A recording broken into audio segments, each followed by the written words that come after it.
Nagpapatuloy ang tensyon sa pagitan ng Pilipinas at China kaugnay ng pinag-aagawang teritoryo sa West Philippine Sea, WPS, hindi lamang sa dagat kundi pati sa himpapawid. Kamakailan lang nagpapakawala ng flares ang China sa ruta ng eroplano ng Philippine Air Force, PAF, sa Scarborough Shoal o Baho de Masinloc. Kinundi na ito ng Philippine government at tinawag ni Marcos Jr. na illegal at reckless ang aksyon na ito ng China.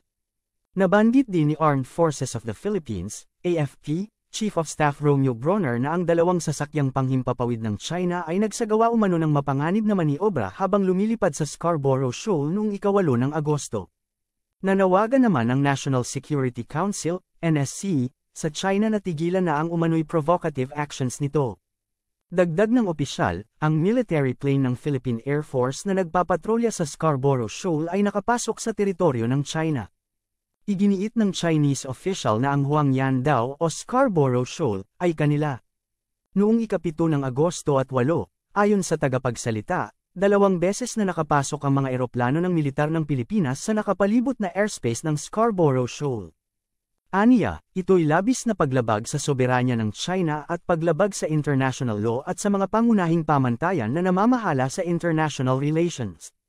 Ibinahagi pa ng Chinese Foreign Ministry ang kanilang sentimiento matapos na ipinadala ng Pilipinas ang sasakyang panghimpapawid ng militar sa airspace ng Scarborough Shoal sa panahon ng joint patrol kasama ang US, Australia at Canada sa South China Sea. Malinaw aniya na ang ginawa ng Pilipinas sa military aircraft nito ay isang deliberate provocation. Hiniling naman ng China sa Pilipinas na agad na itigil ang mga paglabag at provokasyon sa Scarborough Shoal. But let me make a distinction. Napakahalaga pag government official, pag public servant ka, dapat ikaw magpa-drug test na yan. Siyempre tayo, okay lang sa akin. Kahit na anong test idala nyo sa akin, lang tinatago, yes. Di ba? Pero more so them because hawak nila ang resources ng bayan, sila ang gumagawa ng mga desisyon, sila ang lahat. Apektado buhay natin at buhay ng mga anak natin at destiny ng ating bansa. No? Yeah. Okay, usapan natin yung go authentication. Ahead. Okay. Si attorney wants to talk about the authentication, no? Okay. Yeah, let's just talk about the authentication. Maharlika, you came out with the authentication recently of the video, the cocaine video, no? Kasi agad-agad, 'di ba, ang sabi ni Abalos at saka ni Gibo, fake daw 'yon. At saka may mga veiled threats pa. Can I start with the question? Yes, go ahead. Ang dalawang level of questions that you will attribute to the video. Number one, kasi ang sabi nila, baka isang Chinese man lang naman daw na mukhang kamukha. So, is there an authentication, those official recognition, whether or not the person being seen in the video is the president? And number two, whether or not natamper ba yung video? Okay. Number one, sasagutin ko kung na-authenticate ba na si Marcos Jr. yon. Actually, ang nangyari kasi dyan, attorney, siguro, sabi ko nga, more or less, mga 8 na forensic agencies ang tinawagan ko. So, yung mga tinawagan ko, nung sinabi kong politician, nung sinabi ko na ito ay politician sa Pilipinas, ayaw nila. Kasi ang gusto nila is kung ito daw ba ay gagamitin sa korte. So etong nag-authenticate, hindi ko sinabi, wala siyang idea actually kung sino. Kasi ang gusto ko lang i-prove na yung video ay authenticated, ibig sabihin untampered. So wala pa ako dun sa stage na to compare other video ni Marcos Jr. with that video na hawak ko. Pero ang sabi ko naman sa taong bayan, dahil ang depensa ng DND at depensa ng NBI, ito daw ay Korean.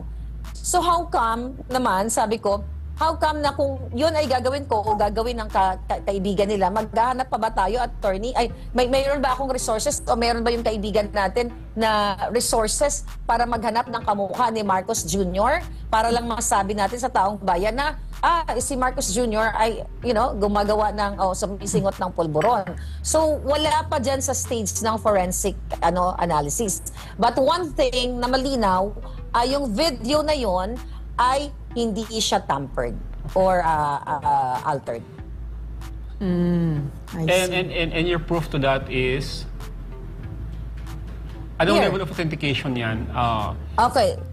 So actually, as I explained sa vlog ko, so yung audio analysis, inanalyze din ng forensic, which is meron talagang audio, merong audio stream pero hindi lang siya audible. And doon sa video analysis ay 4 na methods ang ginamit niya, no? Yung number 1 ay yung tinatawag niyang structure analysis. So, in-examine niya yung tinatawag na metadata at yung binary data para ma-determine niya kung ito daw ay may third-party editing software na ginamit. So, based on that analysis, walang, sabi niya nga dito, in this case, no third-party software was detected, suggesting the video has not been edited. So yung pangalawa niyang analysis, ito yung GOP structure, o method rather, GOP structure and frame analysis. Na kung saan, ibig sabihin, yung group of pictures, yung mga structures nun na pinakita niya, na inaral niya dito o inanalyze niya, ay wala talagang, ito, basahin ko, sabi niya, the group of picture structures refers to the sequence of frames in the video. Sabi niya dito, each frame type, IPB, serves as a specific purpose in video encoding. By analyzing the pattern and size of this group, it is possible to determine if a video has been edited or remains in its original state. The analysis of the video's GOP structure and frame types supports the conclusion of non-tampering. The GOP size is consistent with only minor deviations, and the frame type pattern follows a regular sequence typical of standard video encoding processes, further indicating that the video has not been edited. So ito yung frames na sorry. Ayan. Ayan po yan. Ayan. So yan yung frame. Ito yung analysis na ginawa niya. And number 2, analyze niya yung entropy analysis. Okay, which is, ito yung, na-explain ko na ito ng ilang beses. Pero ang sabi niya dito, ang entropy measures the randomness of complexity of pixel values in video frames.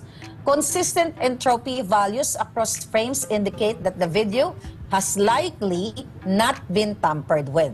As tampering would disrupt this consistency, the analysis revealed consistent entropy across the frames with values and gradually increasing and corresponding to scene changes or varying levels of detail. All entropy values fell within effective thresholds, suggesting no significant abnormalities. So this uniformity supports the conclusion that the video has not been tampered with. So, as tampering typically introduces irregularities in compression and disrupts the entropy balance. So ito yung kanyang study. Ayan po yung entropy levels. So sa mga expert dyan, alam nila kung ano sinasabi ng forensic analyst na ito. And another thing is yung visual analysis.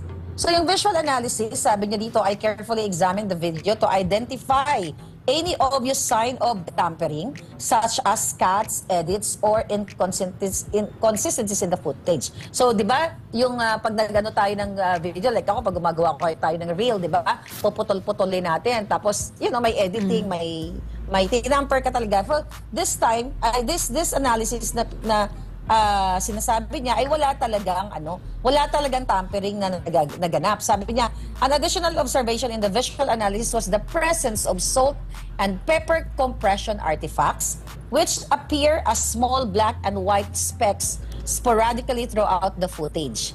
These artifacts are natural result of standard video compression processes and are commonly found in videos that have been saved or transmitted with some loss of quality.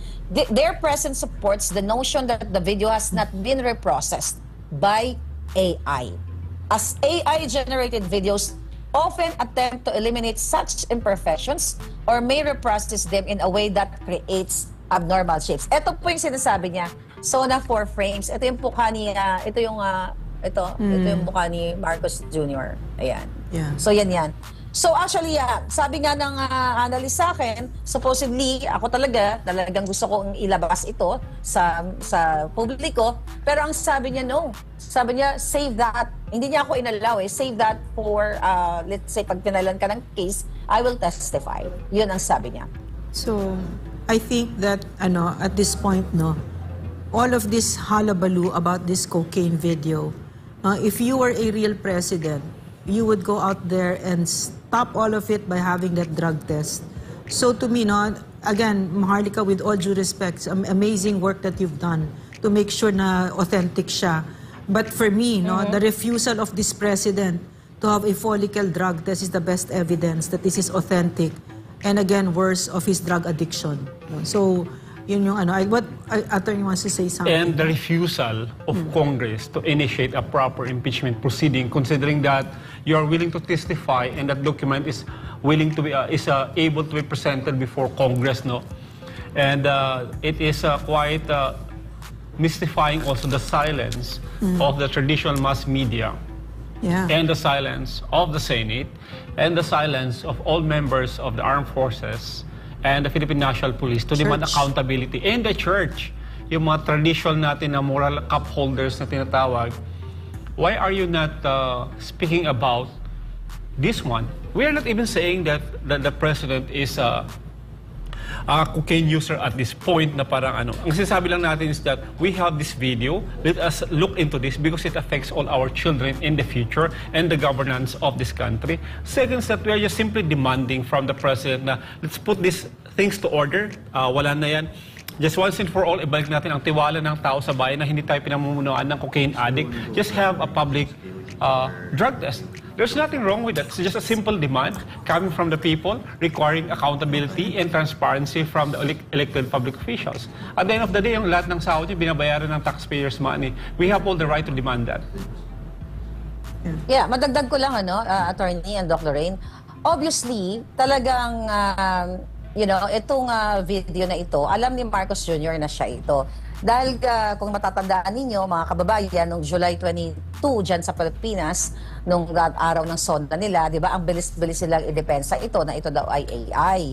So, pinag-uusapan pa lang natin dito, yung video ba ay AI generated or tampered. So, now napatunayan na natin. At tinakot nila ng DND, ni Abalos, lahat sila, PNP, NBI, na wag daw i-share o i-repost itong video na ito kasi ito daw ay deepfake or AI generated. At kakasuhan nila, hahabulin nila yung mga taong nagpapakalat kasi ito ay tampered. Dito sa stage na ito na pinatunayan ko sa inyo, mga kababayan, na sinungaling sila. Na hindi ito face swap, hindi AI generated, walang alteration na nagaganap. Ngayon, pupunta tayo dun sa stage na siya ba talaga ito? Okay, sabi ko kanina, parang sa dami ng population ng China or Korea, let's say China 1 billion, talaga bang meron tayong capacity or resources to look for someone na kahawig niya para lang tayo ay sirain siya or hindi? But anyway, kung kaya nga challenge ko sila, Attorney and Doc, no? Challenge ko sila na why don't you guys file a case now na ang pinapakalat ko ay fake or AI? Kasi sabi ko, doon kami magbabakbakan sa court, doon ngayon pupunta tayo doon sa stage na forensic yung video ni Marcos Jr., okay? Yung video ni Marcos Jr. na, mga video niya ngayon, para i-compare dito sa subject na ito. Pero madugo, it's so expensive that I don't wanna do that anymore. I mean, not anymore, but right now. Why should I spend money? Right now. Dapat nasa kanila yung burden of proof. Ang importante sa akin, maipakita ko sa taong bayan na authenticated na yung video po, hindi siya deepfake, hindi siya face swap, or hindi siya AI generated. Then pag nag-file sila ng case, meron naman ako nakausap na other forensic expert na we can do that to analyze yung kanyang recent video, yung mga whatever, manifestation, gestures, at, eksperto na po ang mag-explain yan later. Pero sa ngayon, enough na wala silang reaction dito. Yeah. Enough na wala silang reaction kay Cathy Binag kasi guilty sila. Alam ni Marcos Jr., ako, kahit na hindi pa kami dumadating sa court based on this authenticated. Kaya malakas loob ko, Doc Lorraine, malakas ang loob ko na i-challenge sila na file a case against me para doon tayo sa korte, magbabakbakan. Yung mga pananakot niyo sa taong bayan na magsuspend pa kayo ng pera, yung bangag na gobyerno na mag-create ng task force pulburon kasi tutugisin nila yung mga taong bayan na nagsishare na deepfake. Doon talagang makikita mo na defensive at gustong protektahan ng mga, syempre ng mga appointees niya, nila Abalos, ang bangag na presidente. Bakit tahimik sila dito kay Cathy Binag? Kung ito ay gusto nilang sabihin na si Marcos Jr. ay hindi nagpupulburon, hindi ba criminal case sa Pilipinas ang libel? Bakit hindi nila file ng case si Cathy Binag? You know? So malinaw, takot sila kasi alam nila, baka lumabas pa ang USB. So makita ninyo na ito mga to ay mga duwag. At sila ay mga sinungaling at gusto nang takutin ng taong bayan na wag mag-share nito kasi ayaw nilang malaman ng buong sambayanan na mayroon tayong presidenteng adik sa pulburon o sa coke. Sa akin, isang sa malaking angle dito, yung katahimikan ng media. Kasi recently lumabas si Spokes Harry sa isang, sa Channel 5, TV5. And then they were talking about Pogo. And the moment na mention, si Spokes suddenly said, the revelations of Cathy Binag, para silang nasunog. No. They didn't want to talk about it. They didn't want the main name of Cathy Binag mentioned. So, it's not just government. Yeah, of course, this government, baboy talaga itong gobyernong ito. No, na ginaganyan tayo, na binabastos tayo. No, so, it's not just them, but it's also media. Media has been, imagine there is an eyewitness of the president, of the sitting president, na snorting cocaine 5 occasions, and yet, media's not picking it up. In fact, there was a Manila Times journalist na kausap ko. I was asking him, why are you not picking it up? I was just having a discussion. And you know what he said? This is Red Mendoza. You know what he said? He said, well, it's a fake video. How do you know that? How do you know that the cocaine video, you're not talking about it? Well, because Lucas Bersamin said it, and he's the ES. Can you imagine that kind of answer from a journalist? You're supposed to be the one investigating this, no? The abuse of power. Yeah. You're supposed to be there. But that is what is happening to our country. Yung sinasabi mo kasi Maharlika, di ba? Dapat investigate nila ito, But they'll never do that because napakita na ng Marcos presidency yung bulok na puso nila. Na they will do everything to hang on to power. And this is a big obstruction. Napakalaking. So they will just ignore it and ignore the Filipino people's demands and mamatay na tayong lahat with all the wrong decisions, horrific decisions that this president is making. No? Okay. Yeah. Calorine, just to add, in the first place, dapat ang una nilang kinasuhan dito dating Senator Nicky Cosseteng. Dahil during the campaign, talagang pinangalanan niya. And now, si Pangulong Duterte. So, wala silang reaction dito kasi they all know na talagang si Marcos Jr. at now, yung buong pamilya niya, talagang addictus, benedictus, ika nga. So, at ito namang mga media na ito, yes, sabi nga, they're like fourth estate. Mayroon silang accountability sa taong bayan na mag-ulat na walang kinikilingan at walang pinoprotektahan. But in fairness, to Mr. Bobby Tiglawa ng The Manila Times, ay inulat niya to. So, thank you, sir, for reporting this. But parang what I like about these times, of course it's mabigat lahat ito, napakabigat. But the Filipino people were being given that gift, that gift of clarity. Napakaliwanag ngayon. Bakit tahimik ang simbahan? Bakit tahimik ang media? Bakit ang Congress, ang Senado? Wala na talagang prinsipyado na tao na tumatayo dyan at nagsasalita. Except for a few. Siguro si Senator Bato, at least there's some movement about this. But even it's parang medyo bitin, Pero nakikita natin ang katotohanan kung sino ang totoo sa atin at kung sino hindi.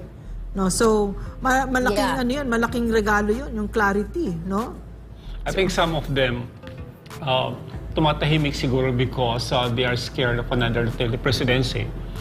But for me kasi, is your hate for the Duterte is greater than your love for your own country? Because if that is so, ibig sabihin, you never love your country in the first place. Simple lang naman na, sa young guns na yun sa Congress, you have the power of subpoena. Ad testificandum, dosisticum na tinatawag, to compel witnesses to attend your hearings, to bring documents. Why not ipasabpina mo si Cathy Binay, si Nicky Cosseteng, si former President, si Morales, and all these people who have personal knowledge regarding the utility and usage of the President of cocaine? Bakit hindi niyo gawin yun? Because this is a matter of public issue. Kayo ba, in your frame, kayo ba ay sumasang-ayon na ang government natin is being led by a person who is using cocaine? Is that something that is acceptable to you? I think, no, Yeah. apart from that, no, I think yung mga nakaupo ngayon, no, na pinagtatakpan si President Marcos, yung mga nasa gabinete niya at saka yung mga nasa HOR Senate, no, I think the taste of power is so much more heady, mas nababaliw sila diyan, mas nasarap sila kesa sa pagmamahal sa bayan. So yun yung nakikita ko dito. Yeah. No. Wala kang karapatan. I think, Wala kang I think, karapatan. attorney, no, Oh. You go yeah, first. sorry, attorney. Oh. Okay, so I think based doon sa sinabi mo kanina na ipasupina itong mga nabanggit mong personalidad, idagdag na natin yung NBI at saka si Abalos. Kasi yung pinagdidiinan niya doon sa forensic result nila, yung tenga. Eh sabi ko nga, wala silang pinreset na methodology kung ano yung way ng pag-analyze sila katulad ng expert na ito.